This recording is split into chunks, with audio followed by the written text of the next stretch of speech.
When I go into a bank, I get rattled. The clerks rattle me. The wickets rattle me. The sight of the money rattles me. Everything rattles me. The moment I cross the threshold of a bank and attempt to transact business there, I become an irresponsible idiot. I knew this beforehand, but my salary had been raised to $50 a month, and I felt that the bank was the only place for it. So I shambled in and looked timidly around at the clerks. I had an idea that a person about to open an account must needs consult the manager. I went up to a wicket marked accountant. The accountant was a tall, cool devil. The very sight of him rattled me. My voice was sepulchral. "Can I see the manager?" I said, and added solemnly, "Alone." I don't know why I said alone. "Certainly," said the accountant, and fetched him. The manager was a grave, calm man. "Are you the manager?" I said. God knows I didn't doubt it. "Yes," he said. "Can I see you?" I asked. "Alone." I didn't want to say alone again, but without it the thing seemed self-evident. The manager looked at me in some alarm. He felt that I had an awful secret to reveal. "Come in here," he said, and led the way to a private room.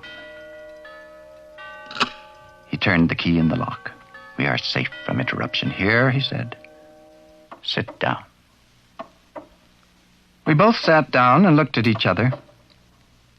I found no voice to speak. "You are one of Pinkerton's men, I presume," he said. He had gathered from my mysterious manner that I was a detective. I knew what he was thinking, and it made me worse. "No, not from Pinkerton's," I said, seeming to imply that I came from a rival agency.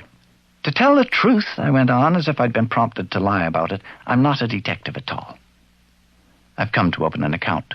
I intend to keep all my money in this bank." The manager looked relieved, but still serious. He concluded now that I was a son of Baron Rothschild or a young Gould. "A large account, I suppose," he said. "Fairly large," I whispered. "I propose to deposit $56 now and $50 a month regularly." The manager got up and opened the door. He called to the accountant. "Mr. Montgomery," he said, unkindly loud, "this gentleman is opening an account. He will deposit $56. Good morning." I rose. A big iron door stood open at the side of the room. "Good morning," I said, and stepped into the safe. "Come out," said the manager coldly, and showed me the other way. I went up to the accountant's wicket and poked the ball of money at him with a quick, convulsive movement. My face was ghastly pale. "Here," I said, "deposit it." The tone of the words seemed to mean, "Let us do this painful thing while the fit is on us." He took the money and gave it to another clerk. He made me write the sum on a slip and sign my name in a book. I no longer knew what I was doing. The bank swam before my eyes. "Is it deposited?" I asked in a hollow, vibrating voice. "It is," said the accountant. "Then I want to draw a check." My idea was to draw out $6 of it for present use. Someone gave me a checkbook through a wicket, and someone else began telling me how to write it out. The people in the bank had the impression that I was an invalid millionaire. I wrote something on the check and thrust it in at the clerk. He looked at it. "What? Are you drawing it all out again?" he asked in surprise. Then I realized that I'd written 56 instead of 6. I was too far gone to reason now. I had a feeling that it was impossible to explain the thing. All the clerks had stopped writing to look at me. Reckless with misery, I made a plunge. "Yes, the whole thing. You withdraw your money from the bank?" "Every cent of it." "Are you not going to deposit any more?" said the clerk, astonished. "Never." An idiot hope struck me that they might think something had insulted me while I was writing the check, and that I'd changed my mind.